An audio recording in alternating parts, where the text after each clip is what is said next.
Hey, this is Neil Bawa, the mad scientist of multifamily, and you're listening to the Mailbox Money Show with Bronson Hill. All right, welcome to the Mailbox Money Show. I'm so excited to be here. Thank you for being here, and want to welcome my guest host, Nate Hambrick. Nate, how's it going, brother? It's going well. I'm really excited for this show. I just circle back. We talk a lot about real estate and investing, but at the end of the day, it really comes down to like building a better life. And I've just noticed in my own life, my own walk, it's like as I have a personal development breakthrough, as I work on my goals, or I do therapy, or I do some of the deep work that some people think is a little woo-woo, it almost always leads to some breakthrough in my business, in my career, in my personal life, my relationships. And it's a really quite kind of amazing. I don't know, have you noticed something similar? Absolutely. I've got a strong theory that the best breakthroughs in my life and business happen on airplane rides, happen in walks in the woods, happen whenever you have that environment where you can think deep thoughts and focus on what you're doing and how you can improve. And actually, this last weekend, I spent the second half working in the middle of 500 acres in the wilderness with trees and deer and not a single human soul. It's amazing how many breakthroughs you can have in a solid day of, I kind of say it jokingly, but in my own Zen garden. So absolutely, I'm with you on that. I feel like God speaks to me through nature, man. It's just like so great being out in the wild. And I'm really excited for our guest today. He actually works with a group called Spirit Walkers. Been doing this for years, is very established in the energy space. And so, again, it's just amazing. It's awesome to see people that are kind of living the whole life and doing it in a way that really brings them life. But so we have Joe Mittiga here today. Did I say it right? Mittiga? Mittiga. Mittiga. Okay, he's here today. He's getting ready to fly out to go to his TEDx talk in South Africa, which is a beautiful place. So excited to have you with us, Joe. How are you doing? I'm doing great. Thanks for having me. Awesome, man. Well, you've done so many amazing things with your life. You've, 25 years both doing kind of having two things, right? Having this work of helping people, healing addiction, working on what's holding you back, that whole side. Also on the business side, you worked in the energy space. You've got a company there as well. Um, I would love to kind of have you just kind of give us a little bit of your path and kind of how you got to where you are, because obviously these are both very important to you and they're both necessary, but it's unusual to have somebody who's really got two major things they're doing like this and really experienced a lot of success in both. Sure. Yeah. Well, again, thanks for having me. I call myself, the kind of stereotypical rags to riches to glory story. I mean, literally, 30 years ago, I'm living on a mattress in an unfinished basement, thinking nothing of it. A buddy of mine comes in and screaming and hollering. I'm like, Lincoln, what is wrong with you? He says, you're never going to believe what these blankety blanks. We were pretty big personality, did a lot of cussing. What they want me to do? I was like, what? He says they want me to stop drinking for 90 days. I'm like who would do that? I'm in my early 30s, never had the thought, not one time. Long story short, week later, had a really powerful spiritual experience. Hence, set me on a path of more of a personal growth. I wasn't really ever trying to get to know God or any of that. I was just trying to not hurt all the time. And like a lot of entrepreneurs, I really just always thought if I had the right girl, the right business, the right location, the right something outside of me, then I'd be okay. Well, lo and behold, I wasn't okay. And the path, the journey led me to where I am today. My business, which is Avon Energy, we broker natural gas, electricity for clients across the country. We've got about 10,000 meters we handle. That's kind of my richest story. I do well, no question. But my glory story is what I'm doing more now, Yeah. helping people become aware of what's between their ears is truly what's holding them back, not something outside themselves. So, so Brene Brown, she talks a lot. I studied a lot of her stuff. I went through a divorce, unfortunately, about 7, 8 years ago, but it really became like a spiritual awakening for me as well. And she talks about this idea of we can be, we start to numb out. We numb out the pain. We numb out things, through some things that are like watching, binge watching TV or eating too much food or these kind of things. But there's things that are more harmful for us, right? As people get into illegal drugs, they get into other things. For me, I haven't really shared this publicly, but in my story, when I was in, I grew up, my parents were divorced, and how I dealt with it, I found pornography at a young age, and I was very addicted to it, right? And so as a teenager, that was something that really was very, it kind of controlled me. It was a comfort thing, and I think a lot of us have comfort things that we run to, and it really causes us we don't realize how it's hurting us until it like you see over time how it's impacting your relationships, it impacts other things. And so how does, like, I guess when you talk about healing addiction, how does, like, I mean, for some people it becomes like an addiction becomes kind of out of control, and all of a sudden somebody's got a drug thing, or they've got a sexual addiction, or they've got some sort of thing, and then like they just can't function in their life. Can you talk a little bit about addiction and just why you think it's an issue for a lot of people? And are there certain people that are just have addictive personalities, or is it we're all kind of addicts in a way, or like what's your opinion on addiction? Oh, sure, sure. My book is called Healing Addiction, but what it really means is that every addiction, every behavior that we do has an inner hurt that's the source of it. Like you said, loneliness, sadness, whatever the it is. And shame has all sorts of different levels to it.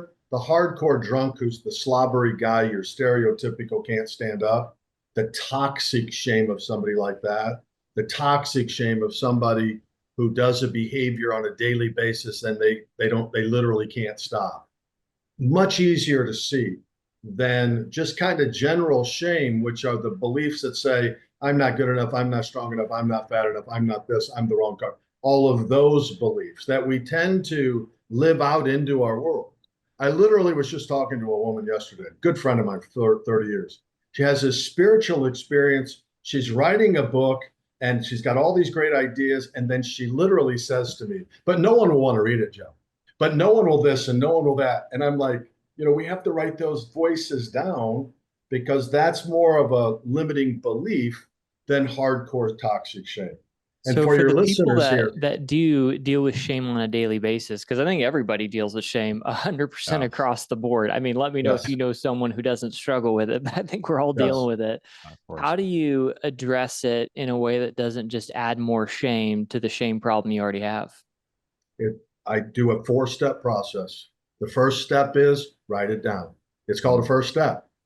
So you start hearing the voices. When I was guided in this the first time, what my first voice was? I don't have any voices. That's literally what I said. And then I work on legal size paper like this, legal size pads, 12 pages. I don't have any voices. I'm not good enough.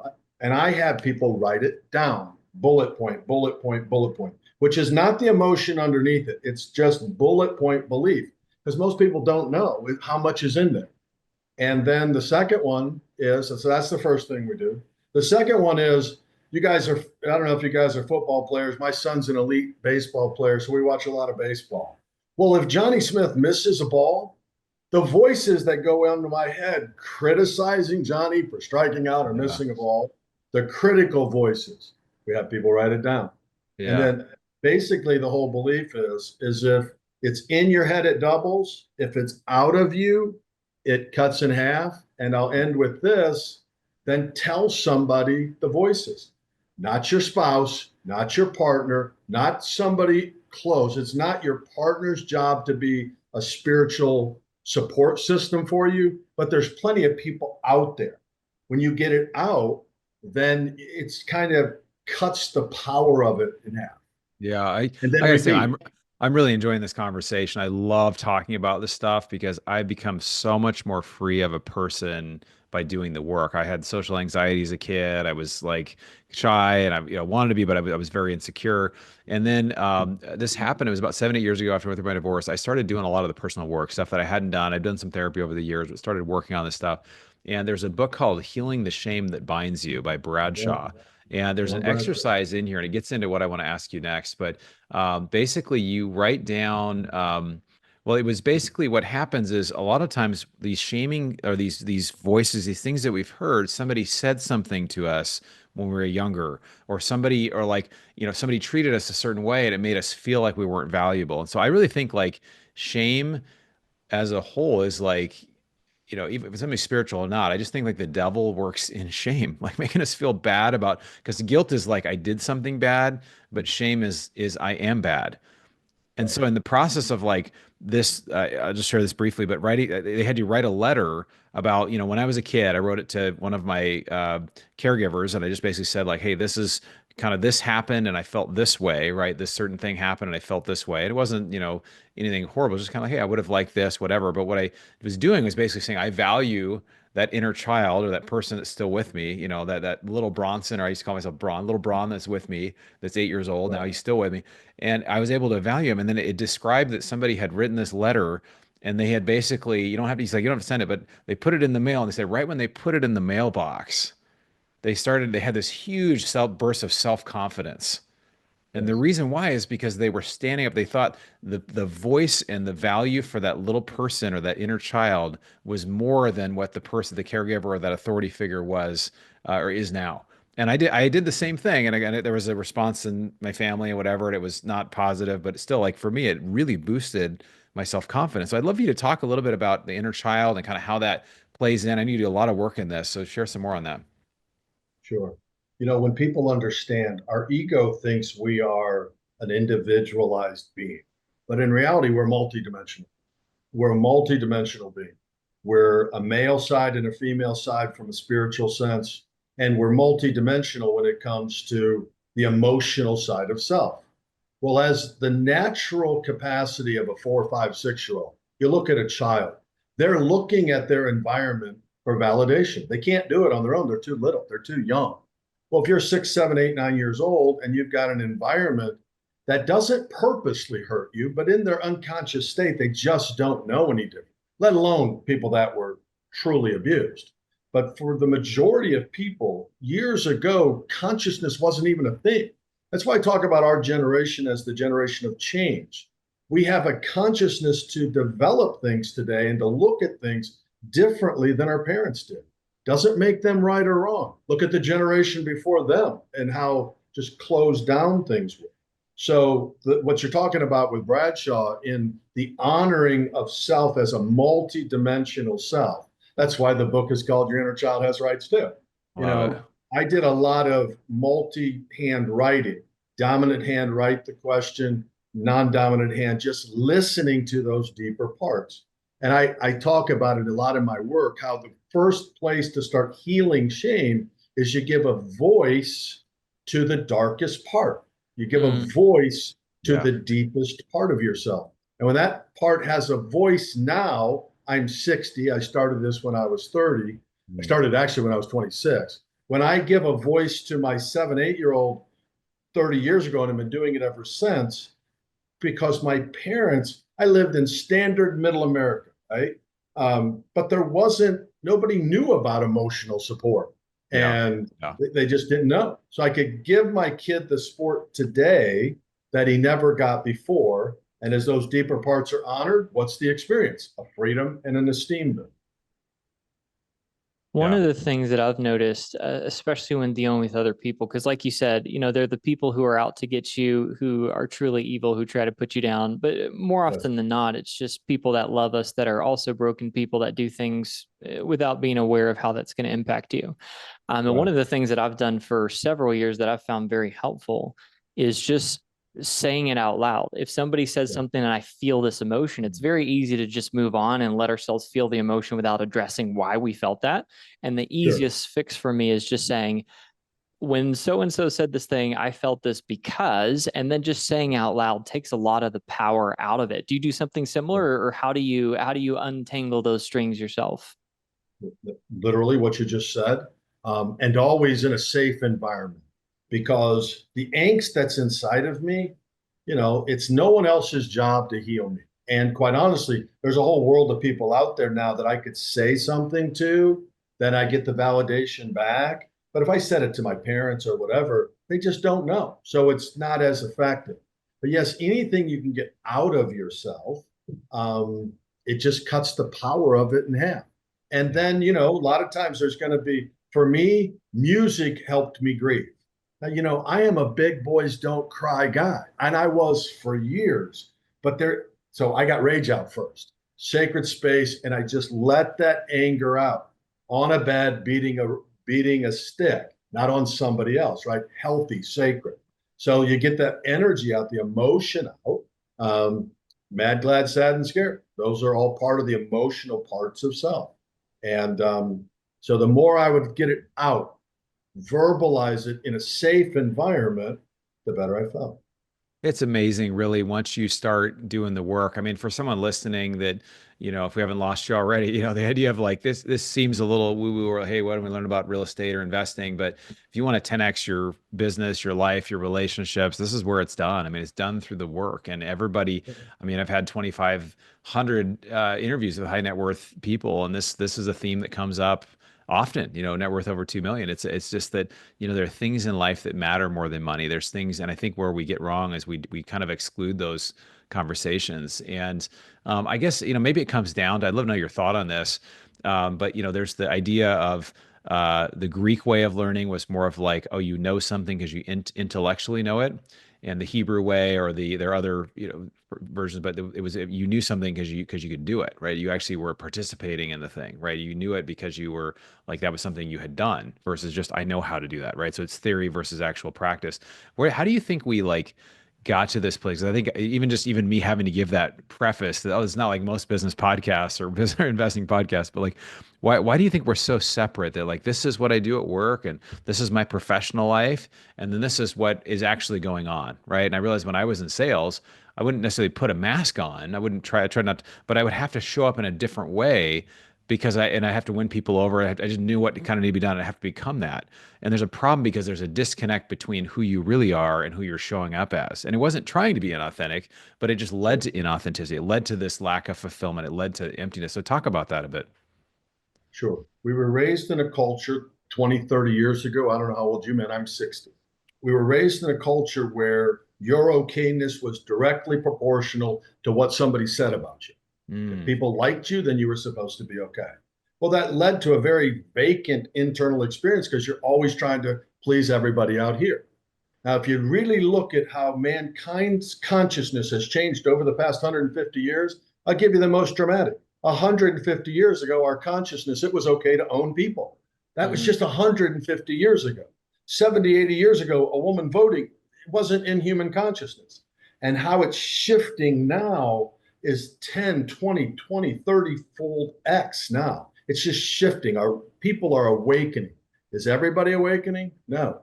My book, Unequally Yoked, talks about how marriages, literally, there are two people that come together 10 years ago at kind of the same spiritual spot. One person grows like this, one person grows like this. Neither one right or wrong, but they grow apart because consciousness is shifting so much more. So how does all this... Oh yeah, sorry, go ahead, finish that thought. Let me just finish this.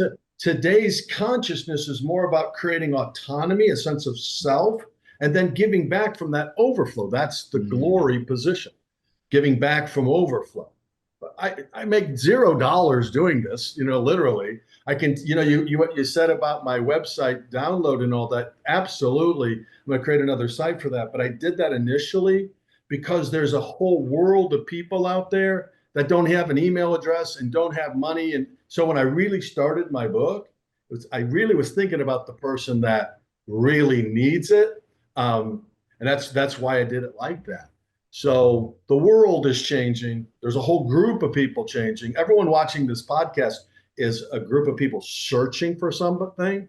And the people that aren't, they're just not. That's the difference. So how does this play out or express itself in business? Because I would be personally, I would believe this. I'm sure, Bronson, you probably believe something similar, that some of the most successful entrepreneurs we know are also the most emotionally healthy. And usually it's because at one point in their life, they were the most emotionally unhealthy. And then they had that breaking point. Well, there are a lot of unhealthy people too. There are a lot of like, you look at Plenty like, of them. even Elon, I admire Elon in some ways, but he like works 18 hours a day or 60, like, and the personal stuff is kind of out of whack. So I bet again, it may work for him. So it's hard, but I guess it's harder to see. That's something like, it's kind of an opaque thing to see how someone's really doing, unless they have an addiction or something public happens, right? Too. So you'll have any thoughts, Joe? I think part of the way you identify it and how it's noticed, one of the biggest books out there, Rich Dad, Poor Dad. You know the book? Rich Dad, Poor Dad. Robert Kiyosaki. 100%. Came out 20 years ago, whatever it was. What was it? Rich Dad had a belief system that he taught his kid. Poor Dad had a belief system that taught his kid, period. Well, I don't care how much money you're making, right? You can make all the money in the world. But if you still have the belief systems associated with Poor Dad, you can make $1 million and still feel not good. And when you feel not good, then there's typically behaviors that cover up that not good feeling. You know, the easiest way to know if you're addicted to something? Try stopping. Yeah. Try stopping. I don't care what it is. Now, you want to know my addiction? Frosted Flakes. So I'm not kidding. Tony the Tiger, you know? So I just don't have Tony in my house because I know better. Tony's in my house and I start the first bowl, I'm eating till the end, as crazy as it sounds. So I know because so I don't have Tony the Tiger in. And I say that jokingly, right? So how does somebody identify if they're addicted to drugs or alcohol or sex or whatever? Stop doing it for 90 days. See how you feel. See if you can. And when you can, great, no issue. Then why start back on the 91st day? That's a different conversation, right? But most people in business, the other thing you can really identify if somebody's doing a business from a place of glory or a place of fear, because that's the difference, overflow or fear, are they doing something they love? Are they really, does it bring them, do they do something they love? And that's a real big identifier difference for people. So Joe, you know, I just, as you're talking, I just was looking up something here about, there's something called an ACE, which is an adverse childhood experience. I wasn't familiar with that acronym, but it says that at least 64% of US adults have had some sort of adverse childhood experience, and 17% have four or more. It could include emotional abuse, parental separation, or like substance abuse. And then over 60% of children have been exposed to crime, violence, abuse, either directly or indirectly. And then the long-term consequences of this is that it's associated with a 700% increase in alcoholism, a 300% increase in smoking, and a 3,000% increase in attempted suicide. So a lot of times, like the numbing, and for anybody listening, is something I've discovered in my life. When I start to numb, and it could be like I watch, you know, 3 hours of TV, and I don't need to watch 3 hours of TV, or I eat too much, or I do. It could be something, or it could be something that's less healthy than that. But like when I start to go into that, there's always there's an emotional work that needs to be done there of something that I'm feeling. This not only it could be in the moment that was triggered, but it's something that happened a long time ago, and that's where this like inner child work, that like this little child is like still with us now, right? So I mean, what do you like when people have those like things that pop up, or all of a sudden, okay, I couldn't stop scrolling. I had more time I was going through something difficult. I couldn't stop scrolling on my phone for like an hour and a half. I just literally I mean, we do this as doom scroll. We just keep scrolling. I couldn't stop. And before I realized, I was like, oh my gosh, it's been an hour and a half. And I literally did nothing.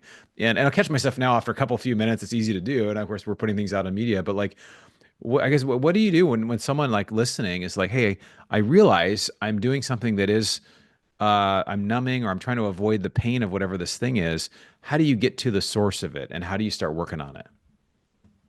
First off, you have to identify the behavior, just like you did. You have to understand once you're in the center of the behavior, stopping it is almost impossible. It's like jumping out in the middle of a pool and bitching because you're wet. Excuse my French, because you're wet, right? But so in the moment when you see yourself powerless to the behavior, there's not a whole lot you can do. You try to manage it the best you can. But then you use the behavior as the red flag, okay? And in that red flag, you say, something is causing it. Now, what so many people out there in the world try to do is they try to take more action step over here and act like this doesn't exist. And that's why before they know, they're back right in the middle of the pool. So when you see a behavior you're doing, if you can't stop in the moment, that's called being human, right? But then you identify the behavior as a red flag, you consciously know there's something under it. And then depending on the depths, the angst and the pain that's under it is depending on the amount of support you need.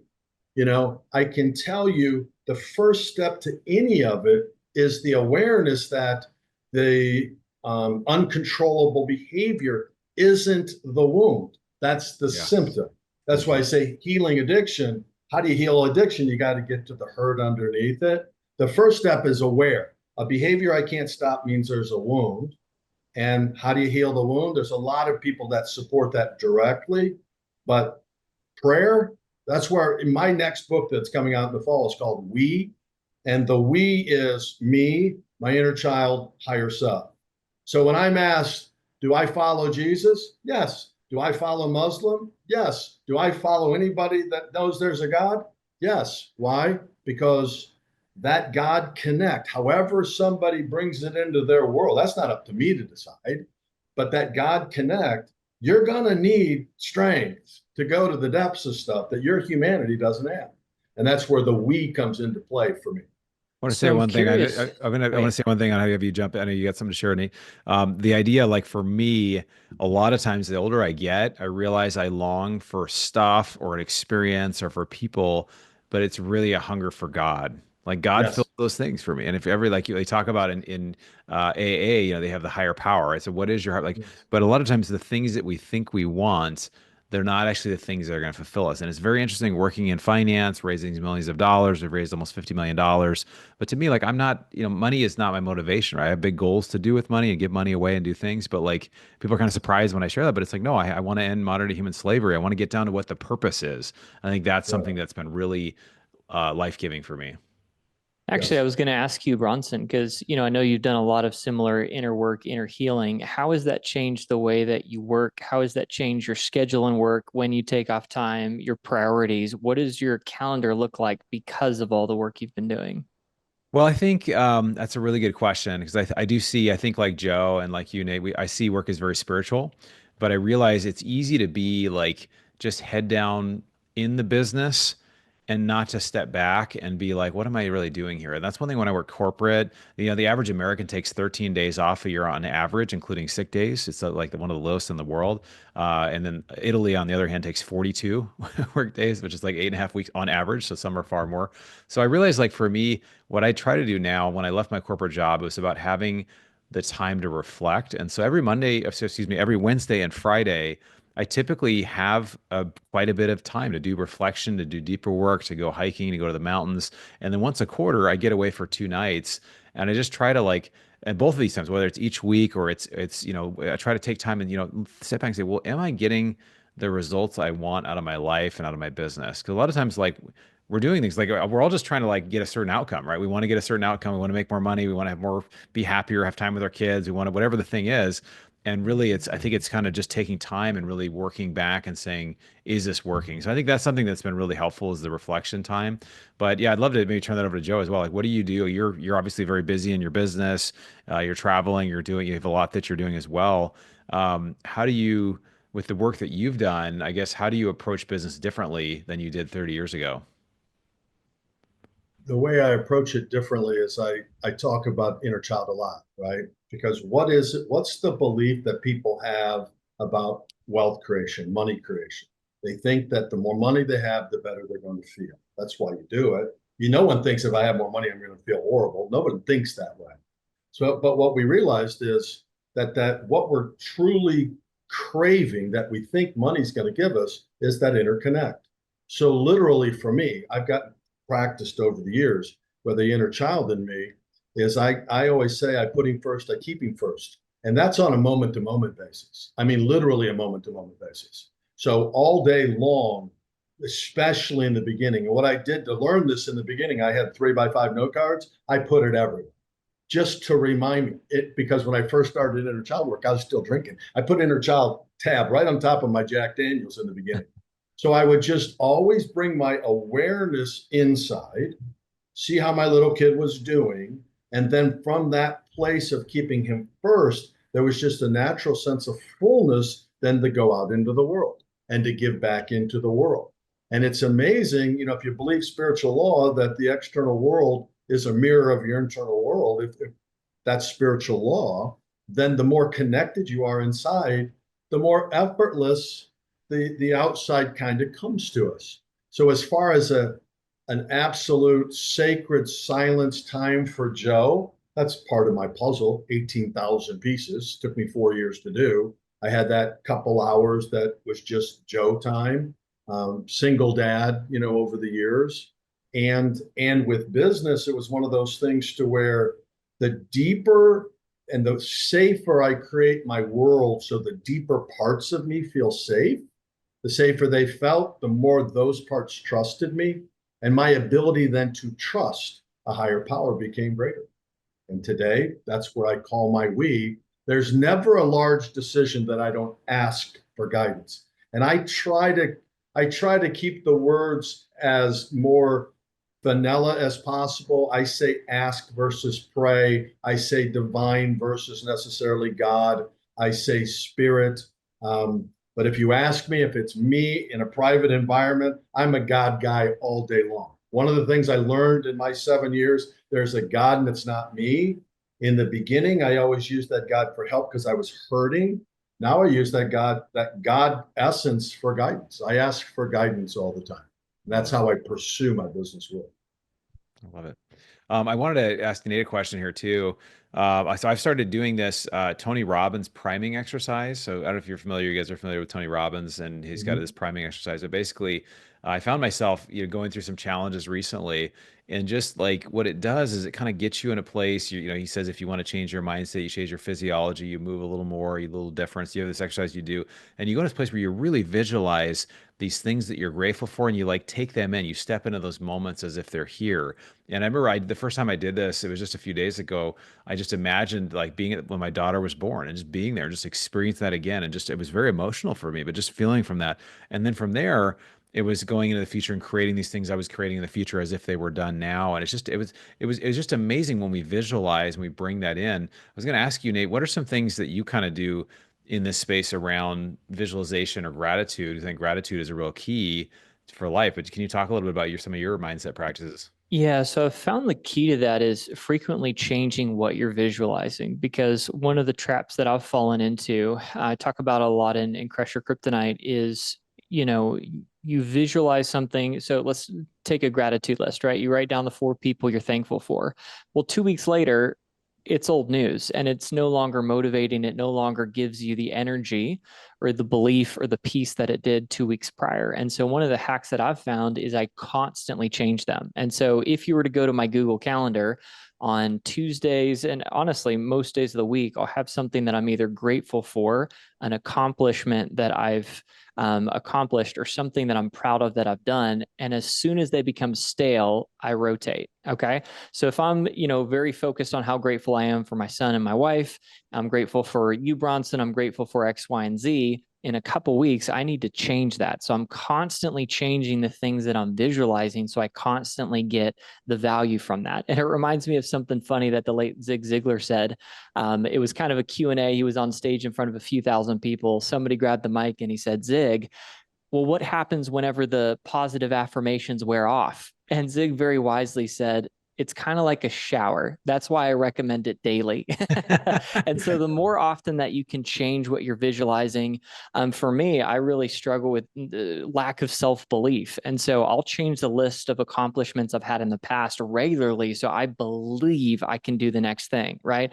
My past performance gives me belief in the future. The things that I'm thankful for today, I'll still be thankful for in 2 weeks, but I need to come up with new things to keep that energy flowing. Yeah, love it. Love it. What about you, Joe? What are some other, we've talked a lot about inner work and healing addiction, but what are some things like, I mean, what it seems like you've done a lot of work and so you're living, a great life, and you've shifted from like survival and focusing on inward to like now focusing outward. What are some things you do to kind of like daily get your mindset in the right place? A lot of what I do is if I get in that place where there's all sorts of craziness in my head, I go back to the first step. I write down the beliefs that are causing the controversy of the gratitude. So I do a lot of that. Way back when, it was more, my pursuit was more about just feeling better. I mean, like literally feeling better. And, when I built businesses, like my business, by the time I built my business, I built it in such a way that I made sure that our system was the star, not Joe, because I didn't need that accolades by then. Why do I have all the time and the energy to be able to do these things now? Because the business we built over the past 15 years called Avon, the mannerism in which we process our business and everything, if Joe's there, Joe's not there. It works by itself. And in the beginning, from a business position, I created it in such a way to where our system was the star. When we were promoting to a brand new client, we didn't tell, I've got a partner named Jim. We never talked about how great Jim and Joe were. We talked about how great our system was. So now, literally, we've got employees that have been with us for a decade or longer. Half of our clients would no sooner know my name than the man on the moon. And we did that with a purpose because I wanted the freedom, like you say, the mailbox money, but I could have never done it way back when if prior to that, I still believed that my okayness was, oh, my clients think Joe's great, or I need that from the Yeah. outside. And a lot of where the whole surrender work, when we bring it into a we, me, inner child, higher power, or God, and I say this all the time. For some people, it's me, inner child, and Jesus. So for some people, whatever the adjective is you call that something that you rely on grander than you, I don't have to have faith in me because I can trust that that power that I'm connected to wants the best for me.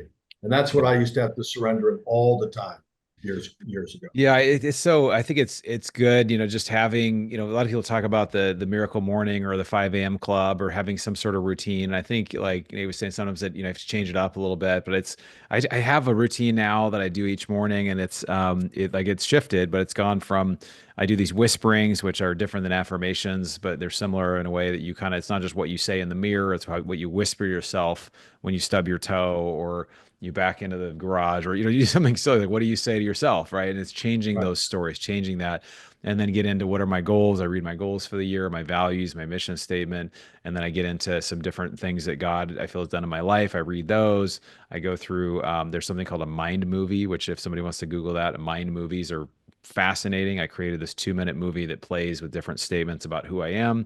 I step into that, I feel that, and then I go through and I read like some of these whisperings that I have each morning. But it's like, and then I've started doing the Tony Robbins private. So it's like, and then I go for a walk, and it's just I pray and I talk to God. So it's like it's great having that space. And I think sometimes, and I'd love to know both of your guys' opinion on this. There's a friend of mine, Ken McElroy, who did the forward of my book. He's a real estate guy. He's about $3 billion in real estate, and he just come from an event. I was in Belize at a different event, and he came and had dinner, and there was 150 people at this event, and it was like a week-long thing. And he just come from his event that had about 1,000 or 1,500 people there, and he was over there. And he was just so energetic, and hey, how's it going? Just chatting with everybody. I was thinking like, Ken, how are you not like fried right now? Like, how are you not just destroyed? I'd like you see you be totally out of energy. And he said, well, he's like, he's like, I take time and space. Like I meditate and I give myself that space. And so I think even just going forward, like creating that space for yourself, because otherwise people fill it in, calls, things like it's just time just fills up, right? So I'm curious for you guys, what do you guys do to kind of create that space for yourself? And I know, Nate, you have 2 young kids. Like, how do you create with a busy life? How do you create space for yourself so you have a reservoir to draw from? So either you guys can jump in on that. I can hop in. Law 15 of the 18 laws of leverage is don't do things you hate. And it's been one of the biggest game changers in my life. Obviously, when you first start in your career, you're going to have to eat crap. Like you're going to have to go through some things, do some things you don't necessarily love. But as soon as you have the opportunity to, I'm a firm believer in not doing things that you hate that drive you into the ground. And if you can offload those people, if you can hire those things out, honestly, if you can just get rid of them. One of the things I'm doing this week is I'm going through my checklist, and anything I'm not going to complete today and tomorrow, I'm just going to decide not to do. And the reason I'm choosing to do that is because every time I force myself to do things I hate repeatedly, it wears on you, right? It brings you down, it lowers your energy. And the byproduct of that is you're not having fun, and you're not going to be as successful at helping other people and loving other people. And so making the conscious choice to not do things I hate has been a massive game changer. And then just like you talked about with Ken, taking those little moments, right? On airplanes, in the morning, on the weekends, to just pause and sit with yourself and allow your brain to process everything has been really, really helpful. But Joe, I'd be curious what you do for that.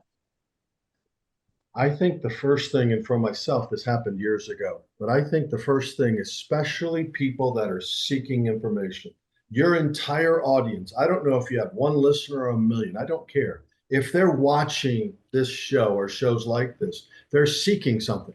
They're seeking information. They're the group and that group is getting bigger every day. They're the group seeking more. And for that group, it's time to understand that it's time to live your life different.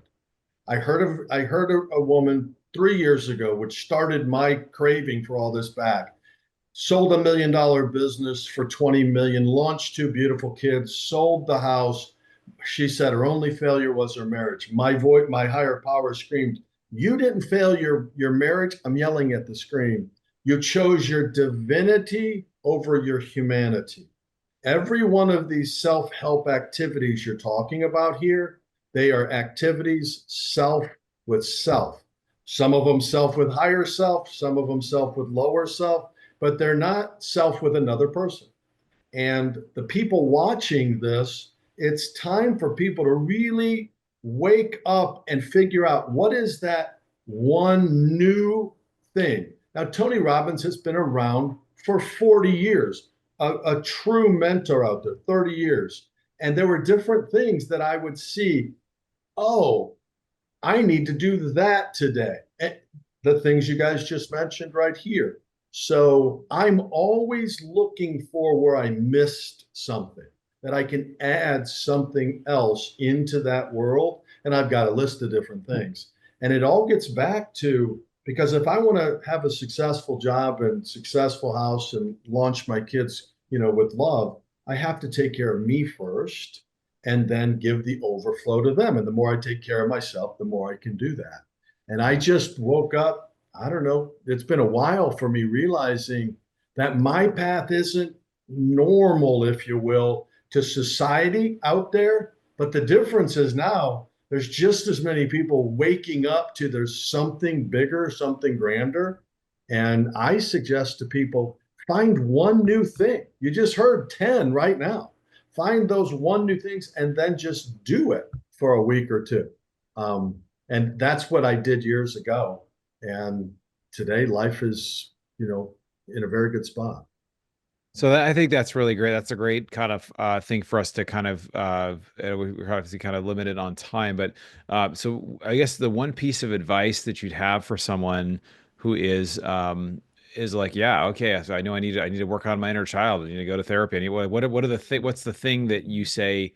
Here's the thing that you should actually do or take action to change something in my life. I know I have an addiction. I've got other things obviously you can write down, but what's like kind of the first thing? Is it writing stuff down? Is it seeing a therapist? Like what's kind of the first thing you think that The can bring very transformation? first thing is, I don't care where you're at in your life. I don't care how much pain you're in or how much money you have. I don't care. Just know that you're okay. In that you're looking or searching or realizing that there's something going on, that puts you in the top one percentile. 99% of people out there are living crazy daily and are clueless. So if you're that person listening right now and you know there's something, you're something, know for sure, as you're hearing my voice, you're in the top 1%, literally, because most don't. Now, guidance from there, two things. Give a voice to your deepest part, which takes people into an inner child, inner working. If it gets too deep, get support quick. Millions of people, that's what they're born for. And the other side, ask for support, ask for support from people. When I pray, when I ask for support from a power greater than myself, I don't ask for love and hope and all that. I ask for strength, because a spiritual path is not for the weak-hearted. It's not easy. And no, it's not necessarily supposed to be easy, but when you ask for strength and give a voice to the darkest parts, then we as a being grow. And it's amazing how our life inside changes and our life externally changes. I'm going to South Africa, literally, to do a speech. Love it. It just like came, and I can't even explain it. But those are the things. Know you're okay, ask for help, give a voice to the darkest spots. I love it. Well, that's great. Well, I really appreciate you, brother. It's so great to see how you're giving back, how you're helping, and I can see the spirit walkers that you're just, it's the spirit inside of us that allows us to really make a difference in the world. And so Yeah. I just hope for anybody listening that, they reach out to you. If they want to reach out, and actually, I know you have your book available. So how can people get in touch with you or kind of hear about what you're doing? Yeah, spiritwalkers.com is a very simple website. My book, just look me, up on Amazon, Healing Addiction, on any of the big websites out there. Eventually, I'm building a website for my name, Joe Mittiga. but search my name out there. You'll find me. And for the free download, it's really for that person that just wants it right now. Put it right on your computer. And if you read what I do, if you see where I came from and where I am today, I'm here to tell you guys, if I can do it, anybody can do it. Guys, I was nothing special about me. And I came from a really toxic place. And my book explains it. I'm as honest and open as I can be in the book.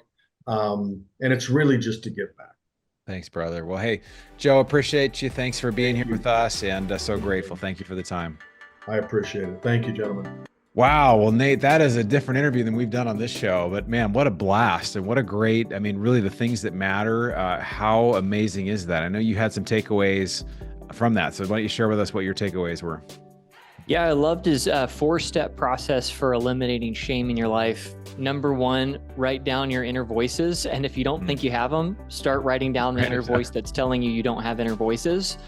Identify the critical voices that are tearing you down, say it out loud, and then tell someone what that critical voice is telling you. I do something similar, but I found his 4-step framework really, really helpful because it's so simple. Write them down, identify the critical ones, say it out loud so you can identify it yourself, and then confess it to a friend. And that takes a lot of the power that shame has on you away from you. So what were some of your big takeaways? You know, I think for me, it's just kind of the incarnation, like who Joe is, right? Like he's been really successful in business, but I almost get the sense like his heart and what he's passionate about, and just, you can just hear it. And I think sometimes we say, oh, I wish I hadn't grown up in this home or hadn't gone through these challenges, but it's like, because he went through this, he's just got such a passion to help people. And it's so apparent. Tony Robbins said like he was like in an abusive home and whatever, and somebody like brought them a meal. And like just the fact that there were people out there that would bring somebody a meal, like that was like, it changed his life, right? And so now he feeds a lot of people. So it's just amazing, like sometimes these big challenges, like in my life or all of our lives, they give us the desire to want to help and feedback. And I just felt like there was so much life in this interview where it was like, oh my gosh, like we're sharing about stuff that really matters, you know, really personal things. It was just a lot of fun. So I really loved that he brought that in. So I'm grateful for you, Nate. Grateful. Thanks for being here, and also for our audience. Hopefully you got some stuff out of this. I love the intersection of business and mindset and personal and just all the things that matter. So keep taking time educating yourself. Yeah, I'd really appreciate each one of you. Look forward to seeing you on the next episode of the Mailbox Money Show. You've been listening to the Mailbox Money Podcast. For more free resources, articles, and videos, go to bronsonequity.com. There you can download your copy of the special report, The Single Best Investment Strategy During and After a Pandemic. None of the information shared here is an offer to buy a specific investment, and this is for educational purposes only. Consult your financial, legal, and tax professionals and use your own common sense before making any investment decisions. Thanks for joining us, and be sure to tune in next time for more Mailbox Money.